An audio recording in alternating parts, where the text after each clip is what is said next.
नमस्कार विदर्भाशांनो, आपल्या आवडत्या विदर्भ मान्सून या यूट्यूब चॅनलमध्ये आज पुन्हा एकदा आपलं खूप खूप स्वागत आहे। आज रविवार दिनांक 9 जून। मी प्रदीप राऊत, हवामान अभ्यासक। तर आज आपण बघणार आहोत की पुढील जवळपास आठवडाभर विदर्भातील वातावरणाची नेमकी परिस्थिती कशी राहणार आहे। कारण की ज्या मान्सूनची अपेक्षा आपण करीत आहोत तो मान्सून आजच मुंबईत पोहोचलेला आहे। म्हणजे नियोजित वेळेपूर्वी 2 दिवस आधी तो मुंबईत दाखल झालेला आहे आणि पुढच्या जवळपास आठवडाभराच्या आत म्हणजे 15-16 तारखेपर्यंत हा मान्सून विदर्भात दाखल होऊ शकतो आणि त्यानंतर मात्र 16-17 तारखेनंतर विदर्भात जोरदार पाऊस होऊ शकतो अशी शक्यता आहे। आता हा नेमका मान्सून कशा पद्धतीने बरसणार आहे, नेमक्या कशा पद्धतीने त्याची विदर्भात आगमन होईल आणि पावसाची पुढच्या 2-3-4 दिवसातली परिस्थिती काय राहील याचा विस्तृत आढावा आपण आजच्या भागात घेणार आहोत। तर आता वेळ न दवडता लगेचच सुरू करू आणि बघू की पुढचे काही दिवस विदर्भात वातावरणाची परिस्थिती नेमकी कशी राहणार आहे। तर भारतीय हवामान विभागाने आजच घोषित केल्यानुसार मान्सून जो आहे तर हा मान्सून आता मुंबईपर्यंत पोहोचलेला आहे। म्हणजे आजच त्याचं मुंबईत आगमन झालेलं आहे आणि कालपासून आपण बघतो की महाराष्ट्राच्या अनेक भागात प्रचंड मोठ्या प्रमाणात प्री मान्सूनचा पाऊस कोसळत आहे। मान्सूनचा पाऊस विशेषतः पश्चिम महाराष्ट्राच्या भागात अतिशय मोठ्या प्रमाणात पाऊस कोसळत आहे। पुणे असेल, सातारा, सांगली याही भागात, सोबत कोकणातच जोरदार पद्धतीचा पाऊस गेल्या 2-3 दिवसापासून कोसळत आहे आणि आता मान्सूनचं आगमन इथे मुंबईत झाल्यामुळं पुढच्या 4 ते 5 दिवसात म्हणजे जवळपास 14-15 तारखेनंतर किंवा 15-16 तारखेच्या दरम्यान हा जो मान्सून आहे हा विदर्भात पोहोचण्याची शक्यता आहे। असे जरी असले तरी यावर्षीचा मान्सूनमध्ये एक महत्त्वाचा जो फरक आहे त्याला कारण असं की हे नुकतंच जे बंगालच्या या खाडीमध्ये जे एक वादळ तयार झालं होतं आणि या चक्रीवादळाने या संपूर्ण मान्सूनला पोषक असलेला जो बाष्प आहे हा बाष्प हे वादळ सोबत घेऊन गेल्यामुळं ज्या पद्धतीचं बंगालच्या खाडीत मान्सूनचं वातावरण पाहिजे त्या पद्धतीचं वातावरण अद्यापही तयार झालं नाही। त्यामुळं मान्सून जरी पोचला असला तरी त्या पद्धतीने तो बरसत नाही असं गेल्या काही दिवसातली स्थिती आहे। म्हणजे विदर्भात समजा 15-16 तारखेला मान्सूनची घोषणा जरी झाली विभागाने केली तरीसुद्धा आमच्या अंदाजानुसार खऱ्या अर्थानं या विदर्भाच्या भागात पावसाला सुरुवात होईल ती 18-19 तारखेनंतर मान्सूनच्या पावसाची सुरुवात होऊ शकते। त्यामुळं आमची समस्त विदर्भातील कास्तकारांना नम्र विनंती आहे की जोपर्यंत विदर्भात पाऊस होत नाही, विशेषतः 18-19 तारखेनंतरच विदर्भात आपण पेरणीचा विचार करावा। तोपर्यंत पेरण्या करू नका, अन्यथा दुबार पेरणीची वेळ येऊ शकते। म्हणून 18-19 तारखेला जेव्हा जोरदार पाऊस होईल त्यानंतर 20 तारखेनंतर खऱ्या अर्थानं आपण पेरणीचा विचार करू शकतो। त्यामुळं या संपूर्ण गोष्टीकडे आपण लक्ष देऊन असावं आणि विदर्भातील कास्तकारांनी पूर्ण मान्सून आल्याशिवाय पेरणी करू नये एवढंच या निमित्तानं आम्ही आपल्याला सांगू इच्छितो। तर भारतीय हवामान विभागाने प्रसारित केलेली ही आपण सॅटेलाईट इमेज जर बघितली तर आपण बघतो की इकडे बंगालच्या सागरातून हे जे काही एक चक्राकार स्थिती या भागात निर्माण झाली आहे आणि मोठ्या प्रमाणात इथे ढगांची दाटी आपण बघतो आहोत। सोबतच इकडे गोव्याजवळ एक कमी दाब निर्माण झालेला आहे आणि हाच कमी दाब आता पुढच्या 1-2 दिवसात महाराष्ट्राकडे सरकणार आहे आणि त्यामुळे महाराष्ट्र, विशेषतः पश्चिम महाराष्ट्र, मध्य महाराष्ट्रात मोठ्या प्रमाणात पावसाची परिस्थिती निर्माण होऊ शकते। जवळपास मराठवाडा, मुंबई, कोकण आणि मग पश्चिम महाराष्ट्र या भागात जबरदस्त पाऊस पुढच्या 2 ते 3 दिवस होऊ शकतो। मुसळधार तर अतिमुसळधार पाऊससुद्धा होईल, परंतु विदर्भात मात्र त्याचा फार काही फरक पडणार नाही। विदर्भात जो काही पुढचे 1-2 दिवस पाऊस राहील हा हलक्या मध्यम स्वरूपाचा राहू शकते। हा जो काही पावसाची परिस्थिती जी आहे तर ही परिस्थिती जास्तीत जास्त बुलढाण्याच्या भागापर्यंत येऊ शकते, यापुढे ही परिस्थिती येणार नाही। त्यामुळं विदर्भात पुढच्या 2-3 दिवस हा पाऊस जो राहील तो हलक्या मध्यम स्वरूपाचा राहील, फार काही पाऊस कोसळणार नाही। त्यामुळं 15-16 तारखेनंतरच विदर्भात खऱ्या अर्थाने पावसाचं वातावरण निर्माण होऊ शकते अशी स्थिती आहे। सर्वप्रथम आज नेमकं काय होणार आहे ते आपण बघू। तर विदर्भात आज सायंकाळनंतर रात्री उशिरापर्यंत मध्यम ते जोरदार पावसाची वादळी वाऱ्यांसह परिस्थिती निर्माण होणार आहे। अर्थात हे प्री मान्सून पाऊस राहणार आहे आणि त्यामध्ये आपण बघतो की जवळपास इकडे यवतमाळ असेल, वर्धा, सोबतच वाशिम, रिसोड वगैरे हा जो भाग आहे, त्यानंतर अकोला आणि अमरावतीच्या काही भागात जोरदार पावसाची शक्यता आहे वादळी स्वरूपाच्या। त्यानंतर खऱ्या अर्थानं या पावसाची जी तीव्रता राहणार आहे ती बुलढाणा जिल्ह्यात राहणार आहे।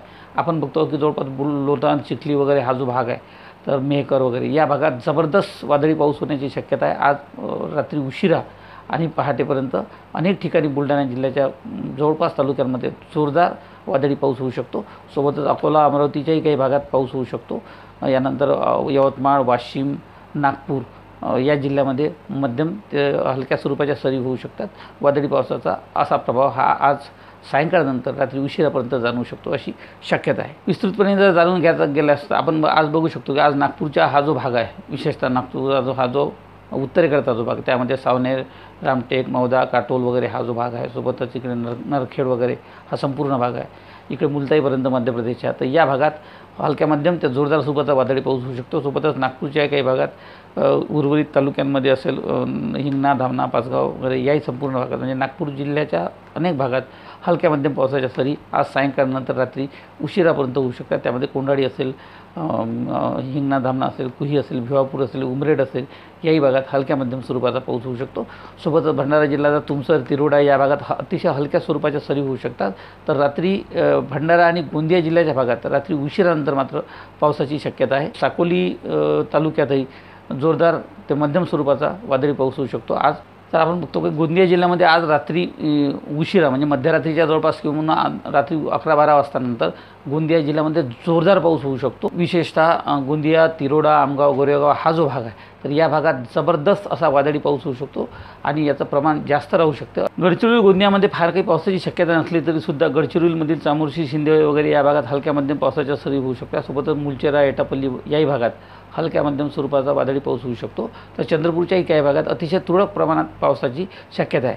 तर आपण बघतो की आज रात्री उशिरा यवतमाळ जिल्ह्याच्या अनेक भागात जोरदार पावसाची शक्यता असून विशेषतः यवतमाळ शहर, त्यानंतर नेर असेल, सोबतच दारव्हा, कळंब वगैरे हा जो भाग आहे, या भागात रुई, जवई, दारव्हा, नेर, त्यानंतर दिग्रस, पुसद या संपूर्ण भागामध्ये मध्यम ते जोरदार स्वरूपाचा पाऊस होऊ शकतो. सोबतच वर्धा जिल्ह्याच्या अनेक भागामध्ये आज सायंकाळनंतर मध्यम ते जोरदार स्वरूपाचा वादळी पाऊस होऊ शकतो. त्यामध्ये पुलगाव, देवडी, वर्धा, आष्टी, आर्वी हा जो भाग आहे, सोबतच हिंगणघाट म्हणजे जवळपास वर्धा जिल्ह्याच्या जवळपास भागामध्ये आज रात्री उशिरानंतर वेगवान वाऱ्यासह वादळी पाऊस होण्याची शक्यता आहे.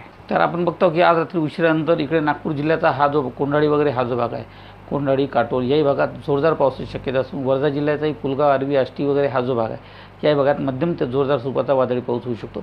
सोबतच अमरावती जिल्ह्याचा वरुड, मोर्शी, तिवसा, चांदूर रेल्वे, धामणगाव या भागात रात्री उशिरा सायंकाळनंतर किंवा रात्री उशिरा मध्यम ते जोरदार स्वरूपाचा वादळी पाऊस होऊ शकतो. विशेषतः हा जो वरुडचा जो भाग आहे उत्तरेकडचा मुलताईला लागून, कारण की मुलताई जिल्ह्यात आज जबरदस्त पावसाची शक्यता आहे सायंकाळी रात्री उशिरा, तर त्याचा फरक हा वरुड जिल्ह्याचा जो उत्तरेकडचा भाग आहे, तर यामध्ये मध्यम ते जोरदार स्वरूपाचा वादळी पाऊस होऊ शकतो. सोबतच इकडे अचलपूर, चांदूर बाजार, अकोट, दर्यापूर, नांदगाव, खंडेश्वर, सोबतच हा जो संपूर्ण भाग आहे, तर या भागामध्ये मध्यम ते जोरदार स्वरूपाचा पाऊस होऊ शकतो. तर चिखलदरा तालुक्यामध्येही हलक्या मध्यम ते काही ठिकाणी जोरदार स्वरूपाचा वादळी पाऊस आज सायंकाळी रात्री उशिरापर्यंत होण्याची शक्यता आहे.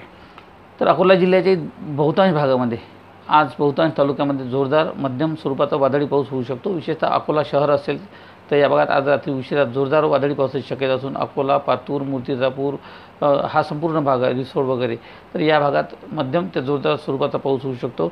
इतरही तालुक्यांमध्ये मंगरुळपीर असेल वाशिमचा आणि वाशिमचे इतरही तालुके आहे, या भागात हलक्या मध्यम पावसाच्या सरी होऊ शकतात वादळी स्वरूपाच्या.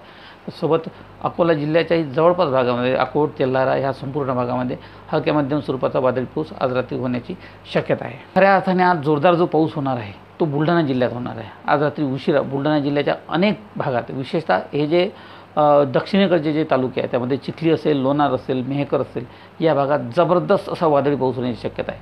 प्रचंड मोठ्या प्रमाणात तर काही ठिकाणी मुसळधार स्वरूपाचाही पाऊस होऊ शकतो. विशेषतः या 3 तालुक्यामध्ये मेहकर, चिखली, लोणार, देऊळगाव राजा, शिंदखेड राजा या भागामध्ये जबरदस्त असा वादळी पाऊस आज रात्री उशिरापर्यंत होऊ शकतो. सोबतच बुलढाणा असेल, मोताळा असेल, खामगाव असेल, शेगाव वगैरे या संपूर्ण भागामध्ये इतरही तालुक्यांमध्ये हलक्या मध्यम स्वरूपाच्या वादळी पावसाच्या सरी होऊ शकतात अशी शक्यता आहे.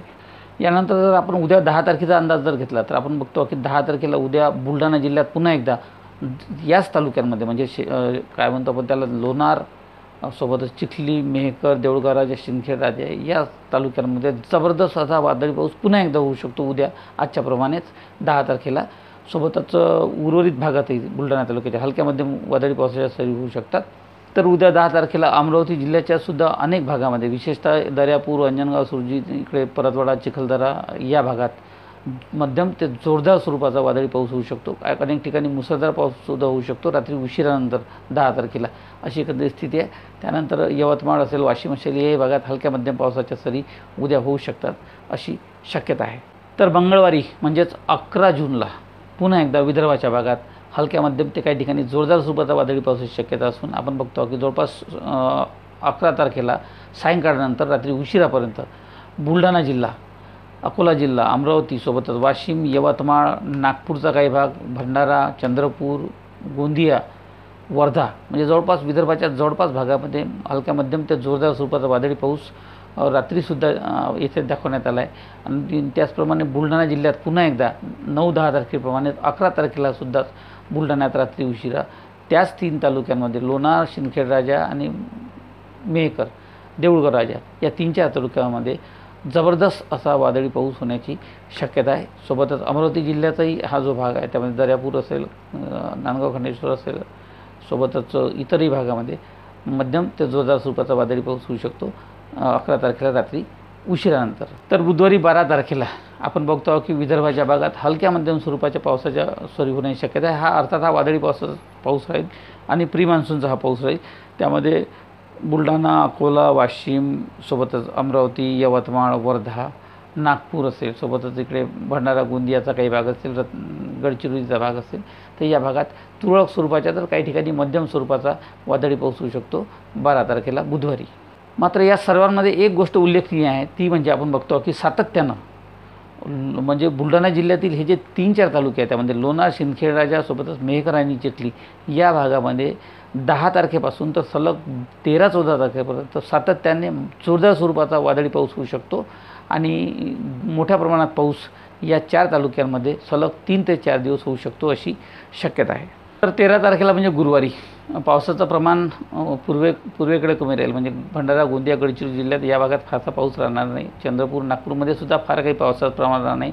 परंतु गुरुवारी थोड्याफार प्रमाणात अमरावती, अकोला सोबतच बुलढाणा, वाशिम आणि यवतमाळचा जो काही भाग आहे म्हणजे पश्चिम विदर्भाच्या काही भागात अतिशय हलक्या स्वरूपात वादळी पावसाच्या सरी होऊ शकतात अशी स्थिती आहे. महाराष्ट्राच्या वेधशाळेने जे काही आज 9 तारखेचं पावसाचं प्रमाण जे घोषित केलं आहे त्यामध्ये त्यांनी दाखवलेल्या अंदाजानुसार आपण बघतो की जवळपास बुलढाणा, अकोला, अमरावती, वाशिम, यवतमाळ, वर्धा, नागपूर, गडचिरोली, चंद्रपूर आणि गोंदिया या संपूर्ण जिल्ह्यामध्ये आज वादळी वाऱ्यांसह विजांसह पाऊस होण्याची शक्यता भारतीय हवामान विभागाच्या हे जे आपली नागपूर वेधशाळा आणि पुणे वेधशाळा जी आहे तर यांनीसुद्धा सांगितलं आहे की या संपूर्ण विदर्भाच्या भागात आज सायंकाळनंतर रात्री उशिरापर्यंत हलक्या मध्यम ते काही ठिकाणी जोरदार स्वरूपाचा वादळी पाऊस होऊ शकते.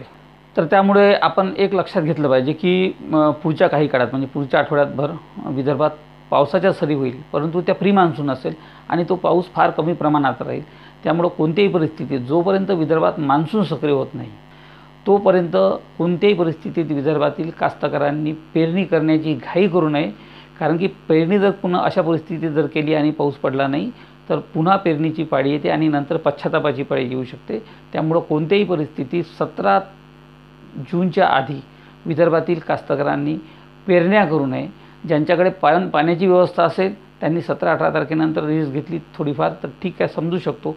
परंतु जे कोरडवाहू कास्तकार आहेत त्यांनी कोणत्याही परिस्थितीत जोपर्यंत 18-19 तारखेचा किंवा 20 तारखेचा जोरदार पाऊस मान्सूनचा हा विदर्भात होत नाही आणि 2-3 दिवस तो पाऊस होत नाही तोपर्यंत पेरण्या करू नये अशी पुन्हा एकदा आम्ही आपणाला विदर्भ मान्सून चॅनलतर्फे आवाहन करतो आणि आजच्या भागात येथेच थांबतो. पुन्हा एकदा नवीन माहितीसह नवीन भागात भेटू. तोपर्यंत आपण आम्हाला रजा द्यावी. नमस्कार, धन्यवाद. जय हिंद, जय भारत, जय महाराष्ट्र, जय विदर्भ.